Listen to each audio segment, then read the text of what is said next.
Yeah, yeah. Bobby was telling me that I remember when he did. I can't remember how long ago. Benjamin Banneker, and he's a very very interesting character. Like I said, he was born in 1731, and we all know, and of course, this is the presentation of Black astronomers from the 18th century to present. So this is a period where, and he was the very first one that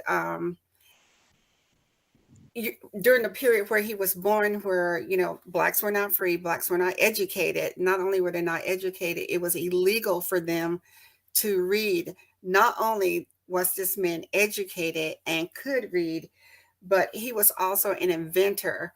And there's just so much in his life that it's just amazing that you would not um, expect from someone of that period.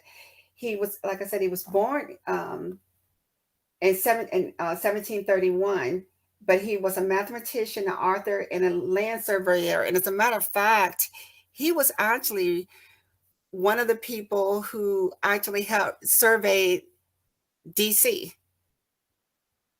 He was involved in that. So this is a man who also he loved astronomy, he loved math, and he was pretty much a lot was self-taught. And one of the things that I learned a lot from actually homeschooling Selena early on when she was really young, it just shows you that when people have a will to want to do something, to learn, they'll figure out how to do it. Because during slavery, it was illegal for blacks to read, but you learn that these historical black colleges and universities were built by people who wanted to learn to read, who wanted to be educated, and they taught themselves. And you think, how do you teach yourself to read when you can't read? And it just shows you the human power in our will, which also makes you think. And fast forward 100 years, why are we not progressing more in education when these people were able to do it 100 years ago? And we have a lot of kids today who can't read and have problems reading. But I digress on that. So this he Benjamin Banneker was also a person who started with almanacs, and he was interested in the moon, he was interested in planets, and he built a wooden pocket watch that kept precise time for over 40 years. So he had a brilliant mind, like you were saying. He really did. He accurately in 1788 predicted a solar eclipse I'm sorry, that was in 1788. He accurately predicted this solar eclipse that would occur in 1789. And he also, I told you he was, helped with surveying DC in the District of Columbia in 1791. But another interesting thing about him, um, he lived near a Quaker school, and he and his father, they like I said, this was a family who was largely self-educated. Um, I'm not sure how he was never enslaved, because during that period, that's just, I would love to find more out about that. He was never enslaved himself, but he was also a vocal supporter of abolition. And he started communicating with Thomas Jefferson and things like that too, about the practice of enslavement. But his history and his knowledge of planets and the sun, and let me see, I'm trying to go to my next slide. Um, for him to be interested in the sun and the moon and things like that was something that he never learned from a classroom. That's my title. I really should have had it the first time. I'm sorry, guys.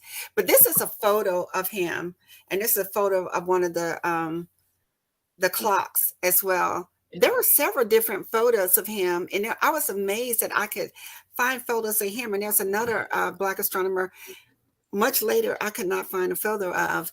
But this is some of his achievements, and it says he taught himself mathematics and astronomy. And I mentioned about the eclipse. And he was even more accurate than that, than a lot of other well-known astronomers. And he published the Pennsylvania Almanac, which is in 1792 and 97. and he had information in it about medicine and astronomy, and put some political commentaries as well. And he also, I told you, was part of the surveying team. It pretty much anything that had to do with math with this man, he was interested in it, and he was very good at it. I mentioned about his watch, and that first watch that he carved out of wood. And it's interesting to me that I'm always interested in how people come up with the idea to do whatever it is that they want to do. And he when he carved this watch out of wood and used his neighbors to draw the gears of it, and I did not realize this was the man who made the first American clock. They had pocket watches, but not clocks, and that wooden clock was the one that you saw. And this is a really interesting saying here. He says, presumption should never make us neglect that which appears easy to us, nor despair make us lose courage at the sight of difficulties. And that's a great saying, because we're always going to encounter something that's going to be difficult for us, and we can't run away from difficulty. And this talks about his knowledge of math, and his first series of almanacs that he predicted about the sun and the moon and the planets. I remember I was mentioning earlier about Selena's PowerPoint that she did for her speech class about astronomy. And I'm always so interested in, like, with Galileo, how people back then, because we have the internet, or before the internet, we had Encyclopedia Britannicas. And I'm always interested in how people come up with that will and desire to do things that's never been done before. Where did it come from? Because like my saying for myself is, I don't have to be a pioneer. If it's been done, I can do it. I don't have to be the first one to do it, but if I've seen someone do it, I can do it. So it's interesting when I read about people like him and Galileo, how did you do that when you were the pioneers of it, But the next person on the list is Dr. Harvey Washington Banks. And this is one of the people I was not able to find a photo of. And he died in 1974. And actually, it did not even have the date that he died. But he was the first African-American to earn a doctorate in astronomy. And in 1961, and this was at Georgetown University. And he taught physics and astronomy at Delaware State College. And he also did a lot of research that in orbits and celestial mechanics, high dispersion spectroscopy, and I was reading a little about spectroscopy as well, the high definition. But one of the things that really, really interests me about him was the geodetic determination from observation of solar eclipses and satellites. And a lot of the things that he was doing, like I said, he died in 1974. A lot of the things that he did was ahead of his time. No one knew back then that, someday we will all be relying on GPS systems, and his research in that actually helped with GPS systems as well. And he was a teacher at heart. He loved to teach, and he was teaching physics and astronomy at Delaware State College and Indiana University, and of course, Howard University is a really prestigious historical Black college and university. And his research in spectroscopy and the use of light in the study of stars and planets, asteroids, and celestial bodies. And I was mentioning about that. I don't know if I'm pronouncing this right, the geodesy system, the science and accurately measuring the Earth's geometric shape in space and gravity field. But what this has done is, actually to this day, we're still using that technology in our GPS systems. Bobby, one of the things I had wanted to do was to include some women in this, and it turns out that, and Bobby was really telling me, make sure it's astronomy, not astronauts and not, other science fields that helped in space. And it turns out, Bobby, that all of the women were either astrophysics or astronauts. So even though a lot of it had to do with space and astronomy, but that was not what their career was, to my dismay, because I really hate that. Yeah, I was just her prod, yeah. Because I really wanted to include a lot of these women because, in astronomy, we're really interested in what's going on, and with the planets and the galaxies and what's going on out in our outer space. And a great many of these women had a lot to do with it. Bobby and I were talking about not Dr., but Katherine Johnson, who was the leading mathematician for astronaut Neil Young. Neil Young, that's a rocker. Tyson. When he did his moon orbits in, what was it, 1962, I believe. I'm not sure what the exact date was, but one of the things that she did, John Glenn did not want anyone to do the numbers except this Black woman at NASA, because her numbers were so spot on that all the men during that day, because NASA was just a field of just men. It was just a field of all white men. There was not even white women doing the science jobs back then. And Bob and I were talking about, if the women were there, they were pretty much in the office serving the meal and coffee, doing things for them, but they were not working in science. Yet, they had the calculator group. Yeah, Bobby, what was the name of that group? I can't remember now the name before it was NASA. What was it? What was it called? They had hired like 100 and something Black women to come and work, and they were pretty much called the human computers, which is to this day a prestigious thing for someone to call a human being, because you're that great at crunching numbers and you're promoting the United States space program. So it was just so awesome to see this group of women do this. And like I said, astronaut John Glenn wanted Katherine Johnson to be that person to do the numbers. And he said he didn't care who did the numbers. If she didn't do it, he was not going up. And he was very adamant about that. No, that was before we had the big classrooms by IBM. Yeah. And I guess I'm assumed they had the big Frieden calculators. If you ever seen one of those things, huh? Yeah, they had computers that were like the size of almost a room, half a room. When the calculators were that big, and no one really knew how to do it. This was all cutting edge back then. This was something that, someone had a computer, they couldn't even envision today every house having multiple computers like we have now. They had these really huge computers that NASA would use, but yet it had to have, even like today, a computer's only as smart as the person that programs it, So these women were the ones who went in and got the calculations, put the numbers in there, and they were the ones to make sure the trajectory was exactly and precise. And Katherine Johnson was the person that was the head, the head mathematician that did that. And this was a woman who lived during segregation, and even NASA was segregated at that time.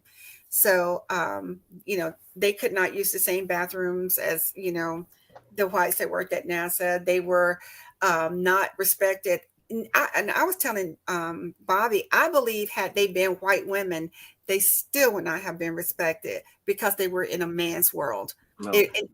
Because that's just the way the times were. My brother got his engineering degree at UTC in the 90s, and he was telling me there was one female, and this was a white female, in his senior year at classes. And he said the girl was super smart, and the classes were smaller. It's classes get difficult, they get smaller.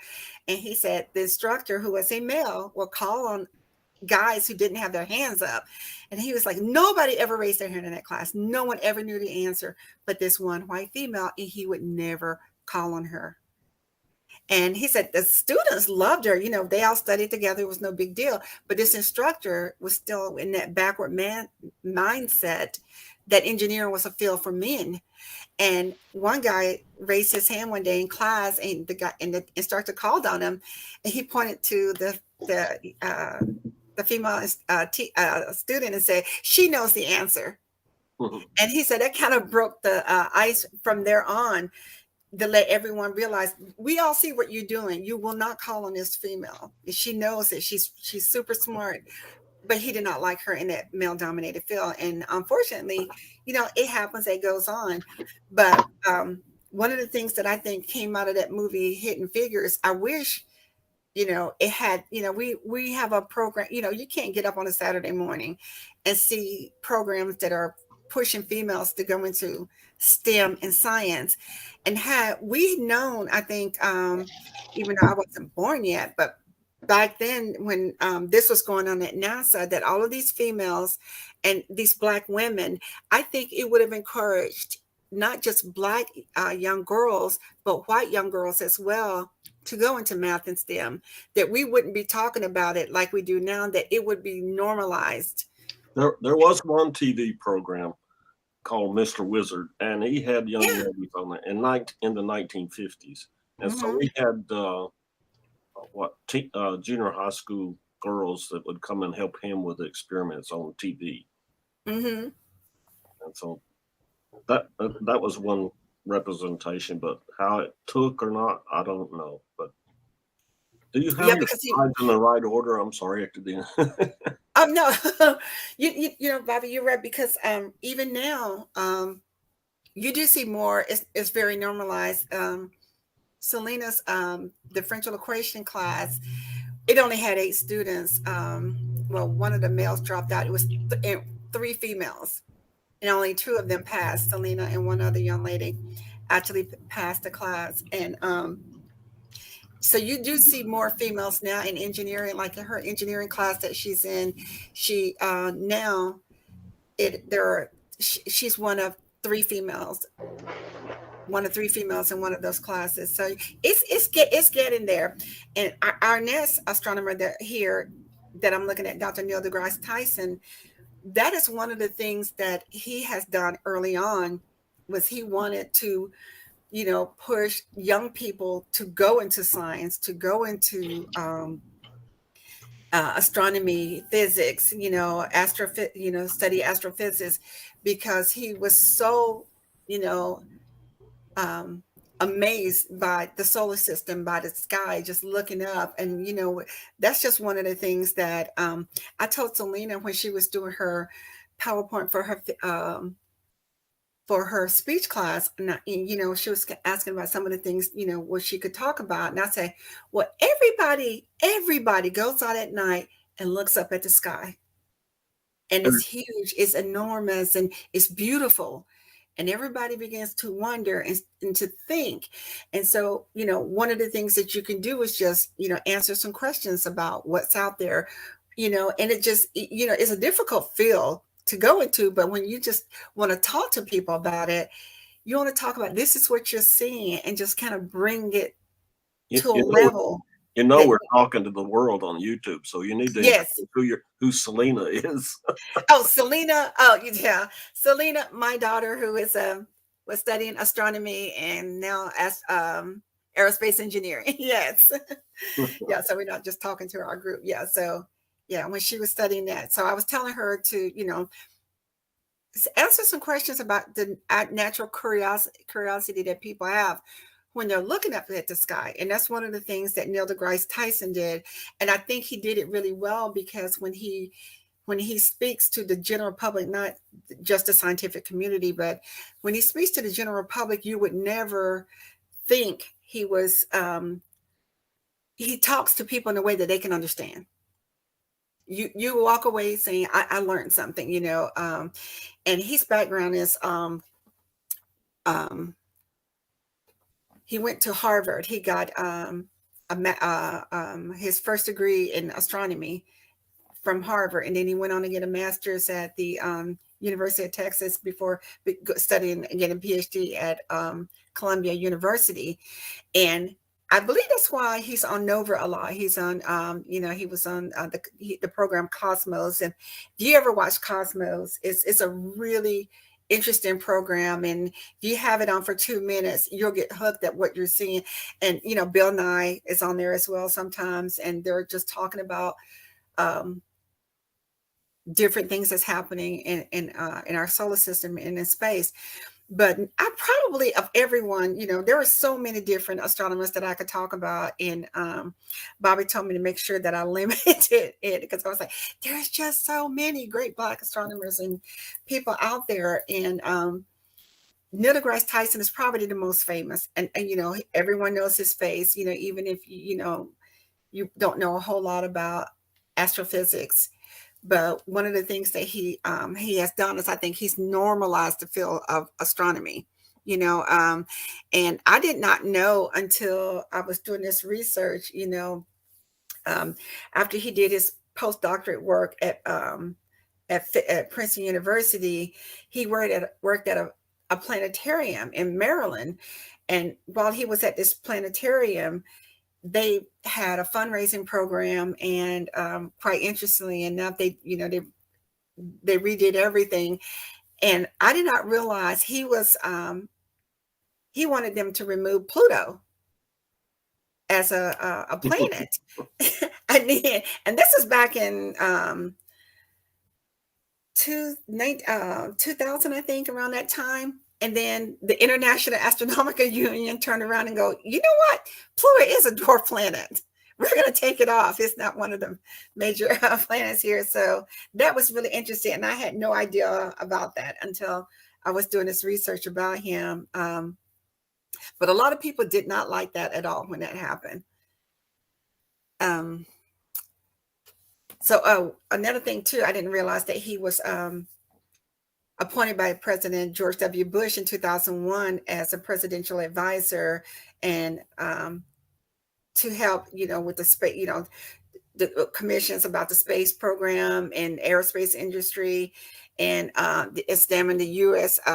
Policy on space exploration. Actually, that's my last slide with him. I thought I had another one on here as well, but one of the things that I want to just end with saying is that as I spoke about the astronomers that we were doing, there are a lot of women that are not necessarily in the astronomy field. A lot of Black women as well that contributed to our space program. I told you about the human computers that they hired at NASA. There was like 100 women who worked in either astrophysics, mathematics, and engineering. And as a matter of fact, one of the women that she was one of the first, I think her name was Mary, I can't think of her last name. She was the first Black female to become an engineer after working at NASA. She had a supervisor who really liked her work working at NASA as a mathematician. And she wanted to go to, he told her, you should become an engineer. And she said, I want to, I can't, because Blacks cannot go to the university. And he actually talked to some people, and he actually got her into the university, and she began taking classes at night to become the first Black engineer, and she worked with NASA for years. So it's NASA has always been one of those places that hired Blacks who were in the space program, in astronomy and astrophysics, mathematicians. So even early on, so that's kudos to NASA for doing that and seeing the talent and not just looking at the race of the people.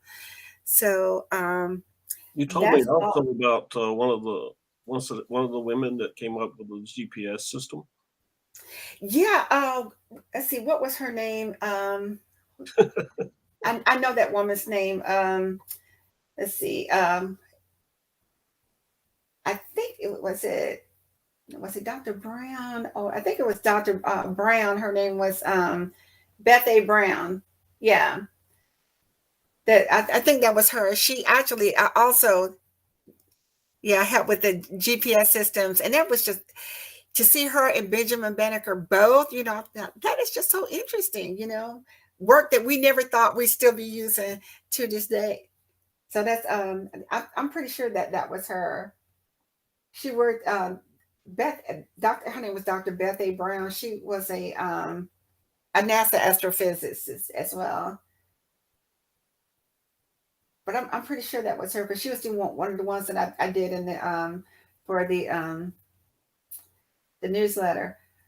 And of course, you know, everybody's heard about the Mae Jemison, and but she was a NASA astronaut and not an astronomer, so I didn't include her, Bobby. but she was Well, surely we had more astronomers after in the 20th century before. Yes. Yes. Didn't you find more? Did I find more? Yeah. Astronomers? There was most of them were astronauts and not astronomers. Oh, okay, well that's before. Most of them were astronauts. After 1960, yeah. Yeah. Mm-hmm. And there was this other man. I could not find his picture either. What was his? Yeah, I did not. I'm going to be honest. I did not know there were that many astrophysicists as well. You know, in the science. But we have and of course, Dr. Ronald McNair. He was one of the people who was on the. He was a physicist though, but he was that died with the entire crew. On the Challenger, yeah. But I'm trying to think of that other person. Well, anyway, we've had more minorities, you know, including women. All races in the United States have contributed to the astronomy and astronautics and aeronautics. Yes, we really have.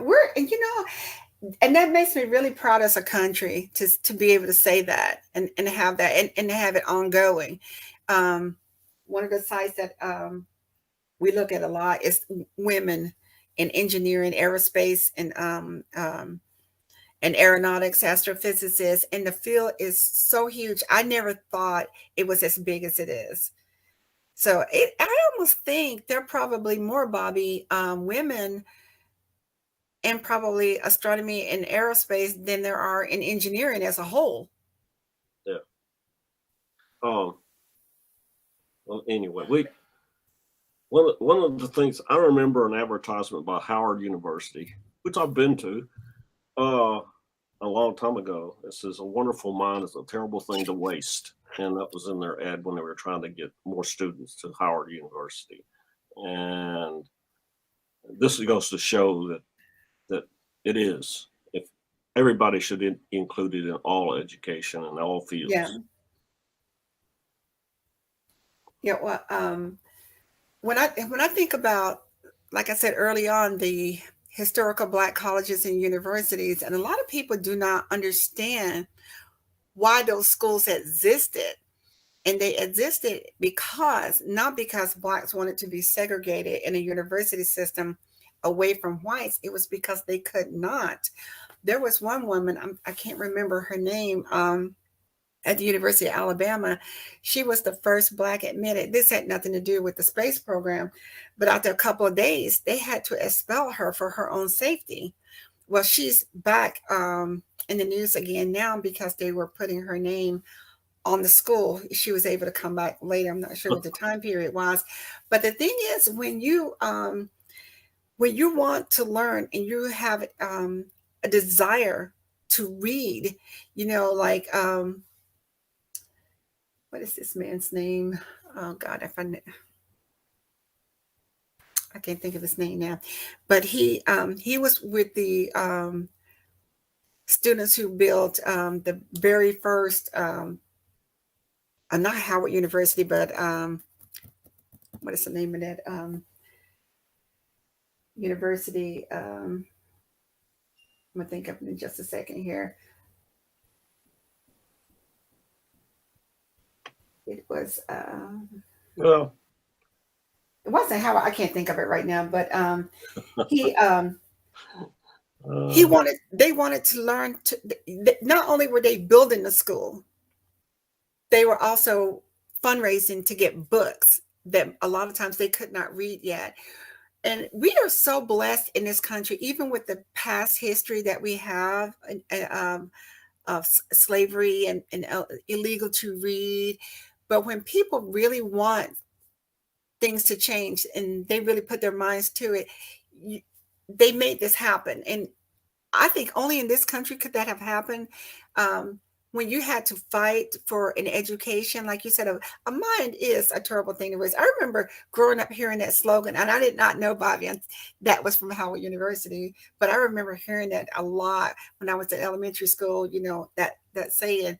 Yeah. And we are just so blessed to be in this country where girls can read, in the Middle East and a lot of the African countries and a lot of the particularly Muslim countries, you don't educate females.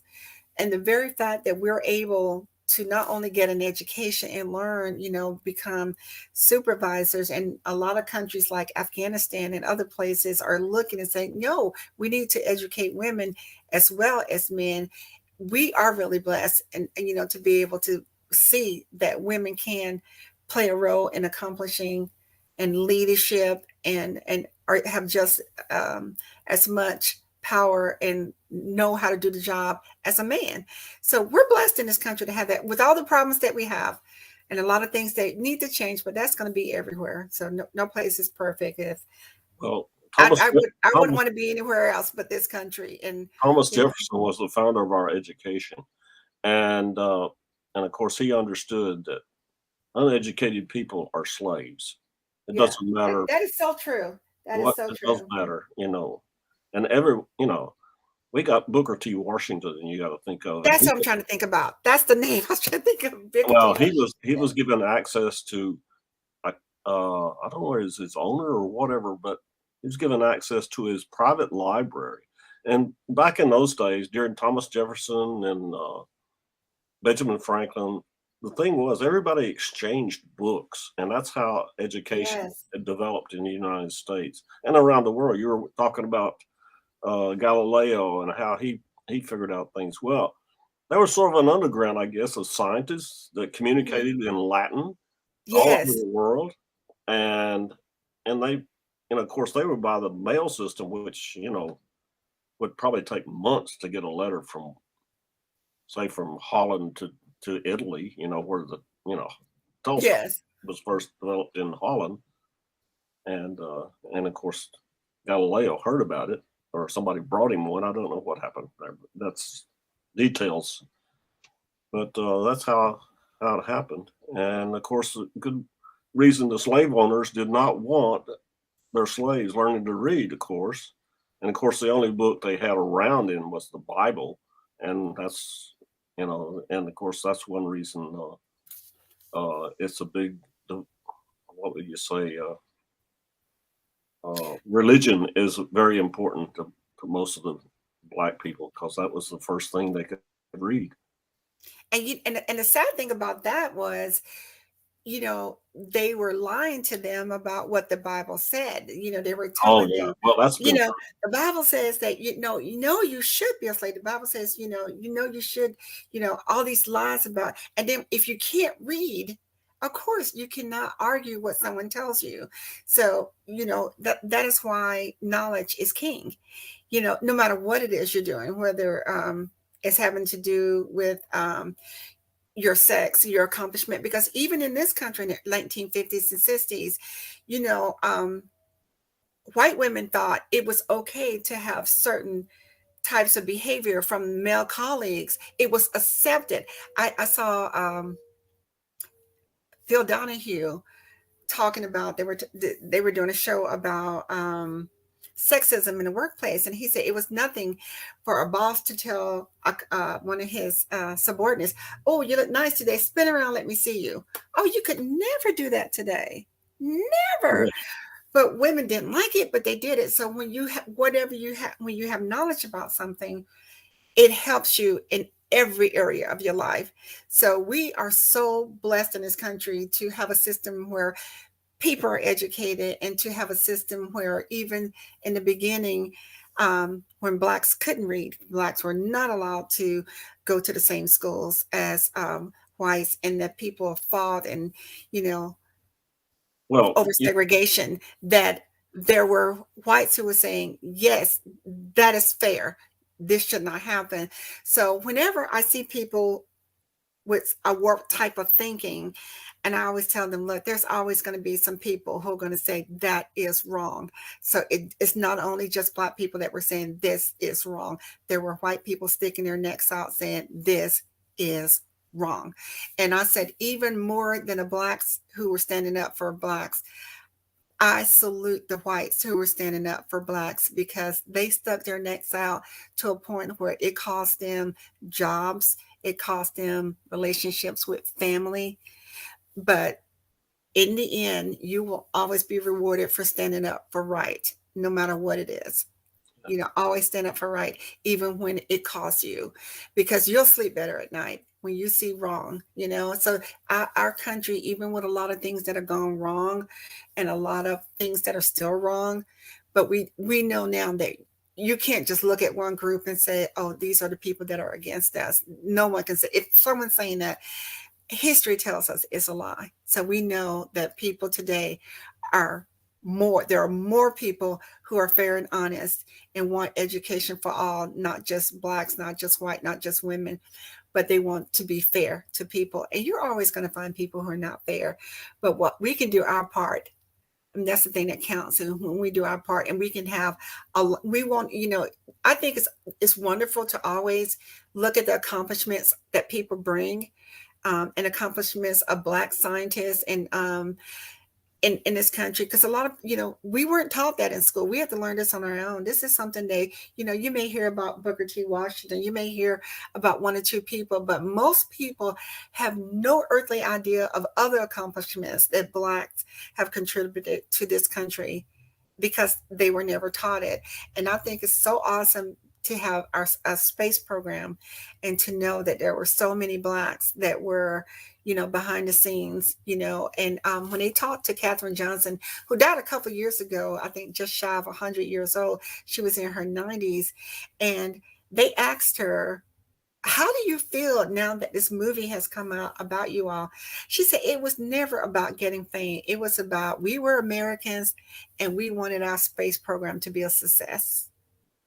Mm-hmm. And she was living during a time where she couldn't use the same bathrooms in the building where she was, but she was an American, and she said we wanted our space program to be a success. And in the end, that's what it's about, because we're all Americans. I've been fortunate. I have been to the Johnson building at Langley Air Force Base, and I worked across the street from them. Bobby, you've been so many places. Yeah, people don't know I mess around with NASA very much, but anyway. Does anyone have any questions for me or Bobby? We do have a few questions from our Facebook chat. Okay. This was from our viewer, Ben Stevens. He said he loves the presentation. And so many in history have had their work discredited or miscredited. And what can be done to encourage more minorities and women to engage in the hard sciences? I would say more education. Yeah, and I think it's easier now. Like I said, when you have people like the DeGrasse, Tyson, and the movie like Hidden Figures, when and I think that should when we look at Black History just in one for 1 month of February, to look continually, because I think a lot of times when we think of Blacks and who have achieved, we look at it from a side of sports. And I think not, and it's only because that's what the media is focusing on. But when we did this presentation and we're doing research and we're seeing that now there are so many Blacks who are in science careers and in space careers and, STEM education, you just don't hear about it. So I think now, because there's such a push to get all girls into STEM, you're going to see more Blacks Yeah. go into those STEM programs, and more, in my family, the most dominant career is engineering. My brother's a mechanical engineer, my cousin's a mechanical engineer, and my daughter's going into aerospace engineering. And I think when people see this, and they're seeing it more and more, like I said, you'll see programs about STEM, you're seeing commercials about STEM, you're seeing workshops for STEM education. As long as the school systems continue to talk about it, I think they'll students will see more that is a career that they may want to be a part of. Well, I think also we need to have more outreach from Yes. clubs like ours. We should like these future, like the PTA thing. We should have something to encourage all people that have been neglected in their education as far as physics and astronomy, and try to make it interesting. We need to figure out how to make things interesting to introduce, because we're working against a lot of momentum of earlier education, the prejudice, and like she was talking about secretaries and everything. One of their biggest thing they were supposed to do was bring coffee to their boss. Yeah. And some of that is still going on. It is. Like it is. Yeah. People should be subordinate to other people. Nobody should be subordinate to anybody. Right. And we should have better outreach, and anyway. I totally agree. And I think a club like ours, Bobby, like you said, going out to in the public and letting people see this is what we're doing, and this is what we're promoting, and that there is a career side that you can do for this. You can actually make money in this field, and make really good money in this field, and not be intimidated by it. I think a lot of times, there was a time when we saw a nurse, we knew a nurse was a female. We knew it. And Bobby, I was talking to you the other day about my doctor, who is a female, was talking to me about seeing my other doctor, and she said my doctor actually called and said, when you talk to him, because we are still used to seeing males as doctors. So we have to start, and she's a doctor herself. We just got to start changing our mindset and seeing that, Blacks can do more than just shoot hoops and run down the field and make touchdowns. That we're in science, we're in engineering, we go to the moon, we build space rockets, we build military equipment. We can do that as well for females and I think males, we need to all, go, like you said, Bobby, all races. We need the next question. Yes, this next question. Do you have any local questions? Because we have one more, actually two more on Facebook.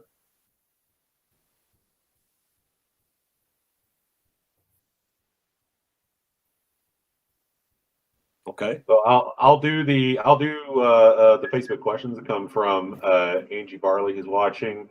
First off, she said that your presentation was awesome, and thank you so much for doing this, Natoka.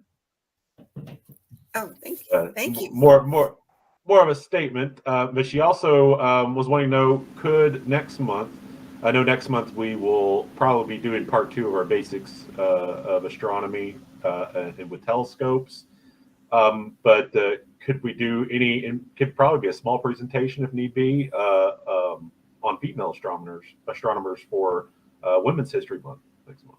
And there is 100. Yes. There are a lot of female.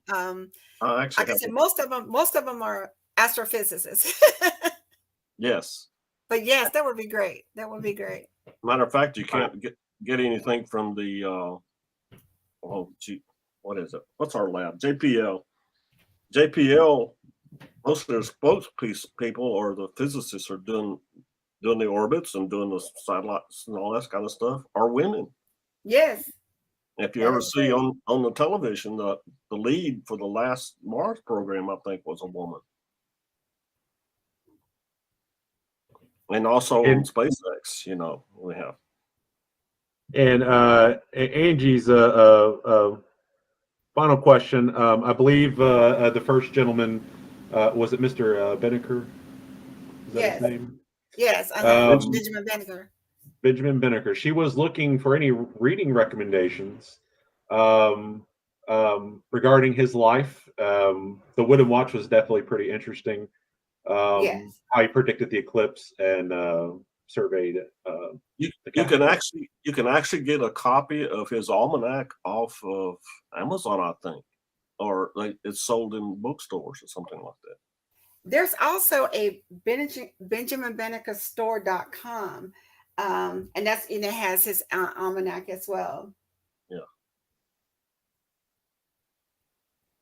So there's actually a lot about him online. And it's one of the most interesting reads. I tell you, I could just read about him all day long. And because when I read stories, I think about the time period and when that person was, and you think about him being a Black man during that period, and he had so much drive, and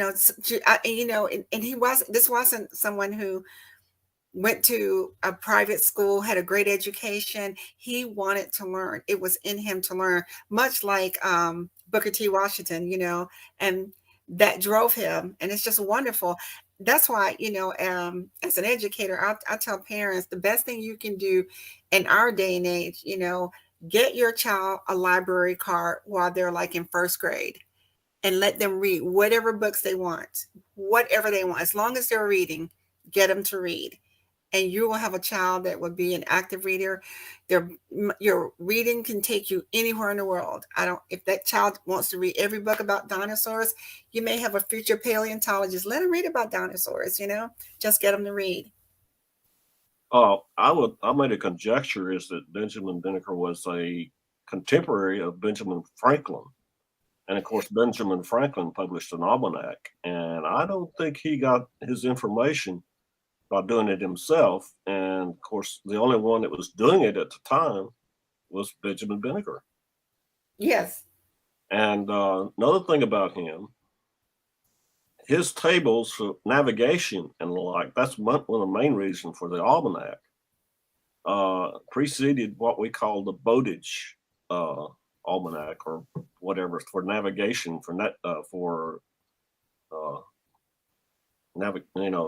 what is it? Anyway, for seamen to navigate the oceans and the like. Yeah, one of the most wonderful things that he did was after his almanac was published and people knew he was the author and he was the one that published it, even during that period, it made people start thinking, maybe Black people aren't intellectually inferior. If this man could do, it's kind of hard to tell someone that you're inferior when you're doing things like that, So just him being himself, Well, it's obvious just the slave owners knew that because they wouldn't have been, there wouldn't be laws around in the States to prevent people from reading. yeah, exactly. And see, he was just a walking testament. He was just a walking testament. He couldn't go around, Do we have any tooting his more own horn, questions? Any more questions?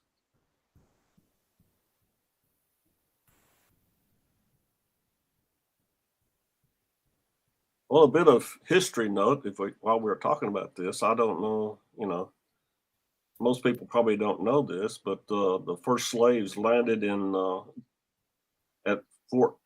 Well, actually, it wasn't Fort, but it was. Yeah, I guess it was Fort Comfort in Virginia in 1619. Long before that's the Pilgrims was 1620, and that was further north.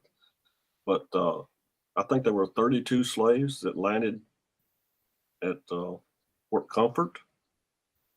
And unfortunately, I own part of that that land there. Oh, you do? Yes, and I also have been from their initial where they started in Senegal. Yes. So Yeah. I've been at both ends. You know, Bobby, I tell people all the time, I say, you know, we live in a day and age where, you know, all of us probably have someone in our lineage who did something we're very embarrassed about. And the last thing we can do is to hold ourselves accountable for what our ancestors did. And my best friend, I tell her all the time, I said, if I found out that your great grandparents owned my great great grandparents, it would change nothing, because we are not responsible for anything that anybody else do, that we're only responsible for what we do. Well, So we can't move on if we keep. no, I mean, we weren't even here. I mean, you're not, Of you course, there's can't a be lot responsible of for someone else. And even parents, you can be the best parent and your child disobey everything you do, end up in a penal system, and you are the most Quaker of all people. And you're like, where did this child come from? Because we're not responsible for other people. You know, we can only live, and you know, we're, like I said, we're all walking testaments. Or what people say. No matter what people say, people look at what you do. And one of the things about Benjamin Banneker, you know, after he wrote his almanac, Thomas Jefferson actually sent a copy to the Royal Academy of Sciences in Paris, you know, and he sent it as evidence that, you know, Black people can be really talented, you know, because you're like, if you can do this, everything that someone else is saying about you must not be true, you know. well, So people should know by now, if they read they know about the American Revolution or about the establishment of the United States, that France was the center of scientific investigation at that time, yeah, and and then the thing is, you know, that's how we one got of the things about the history of this country, you know, a lot of Blacks during the 40s and 50s, they could go to Europe and live as, you know, free people, no laws against, you know, what's the name, the um, the dancer from the 20s. She did the banana dance. I can't think of her name. She had like 20 children from all over all these countries. Josephine Baker. Yes, Josephine Baker. Josephine Baker would go to France, and you know, this was like in the 20s, 30s, or whatever.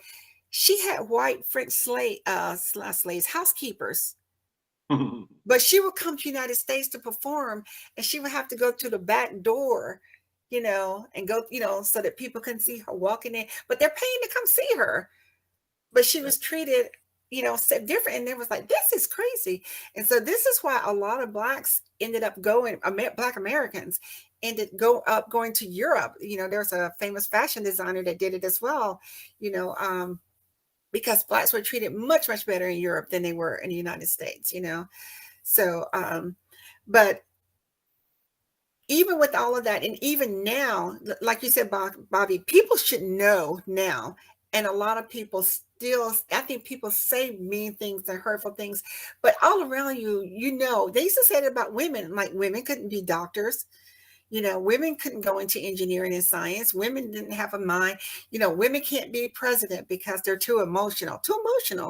But we got other countries in the world who have female leaders. So people say that because it's a threat. You know, if I can get someone to believe less than about themselves, and you know, people do it in relationships, you know, and you know, I think we need to bring it to an end or whatever. It's 8:00.